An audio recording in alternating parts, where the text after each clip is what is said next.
AM Online TV. Leo tarehe 11 mwezi wa kwanza 2026 tumekutana hapa chuo cha mafunzo kwa ajili ya kutekeleza agizo la Mheshimiwa Rais wa Zanzibar na Mwenyekiti wa Baraza la Mapinduzi, ambaye kwa mujibu wa sheria na ya kikatiba amewachia huru wanafunzi 17 katika kuadhimisha sherehe za miaka 62 ya mapinduzi matukufu ya Zanzibar. Kwa ujumla leo wanafunzi ambao wameachiwa huru ni 17, 11 wakiwa kutoka Unguja na wanafunzi 6 kutoka Pemba. Kati ya hao 11 kutoka Unguja yumo mmoja mwanamke, lakini vile tunao wanafunzi 3 ambao ni raia wa kigeni. Moja, tunawapa ushauri kwamba waende wakaishi na jamii kwa tabia njema, kwa murwa, lakini pia kwa kutoleta bugudha na shida, lakini zaidi wajiepushe na yale ambayo waliwaleta ndani, kwa maana wasirudie makosa waliyotenda, lakini pia wasifanye makosa mapya.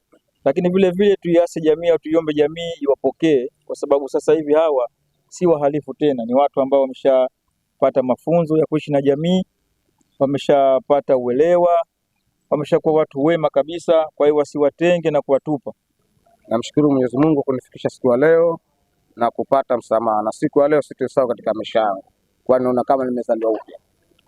Namshukuru kamishna chuo cha mafunzo kwa kunipendekeza na kupata msamaha kutokana kwa Mheshimiwa Rais. Namshukuru sana Mheshimiwa Rais wa Zanzibar kwa kunipa msamaha huu. Najisikia faraja sana, kwani nimetengana na familia yangu karibu miaka 26. Kwa maana leo narejea nyumbani, nashukuru sana tena sana tena sana tena sana. Namshukuru sana Rais wa Zanzibar kwa kunipatia msamaha huu. Namshukuru Mheshimiwa Rais kwa kutoa msamaha huu, na mimi nimepata bahati hiyo ya kupata msamaha kwenda uraiani. Pia nashukuru chuo cha mafunzo kukaa nao vizuri kwa kunilea mpaka hapa napofikia, na nashukuru pia chuo cha mafunzo iko kwa sababu nimejifunza vitu vingi.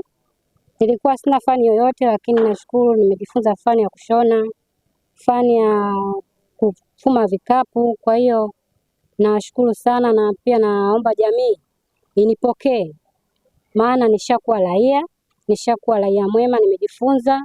Na pia nashukuru sana Mheshimiwa Rais na chuo cha mafunzo. Na washauri wanajamii wa Tanzania wenzangu kuwa tukae vizuri, tujifunze vitu ambavyo tunavyo. Kazi zipo nyingi, biashara zipo nyingi za kufanya, kwa hiyo tujikite kwenye biashara zetu na tusifanye maovu ili tuepuke mkono wa sheria.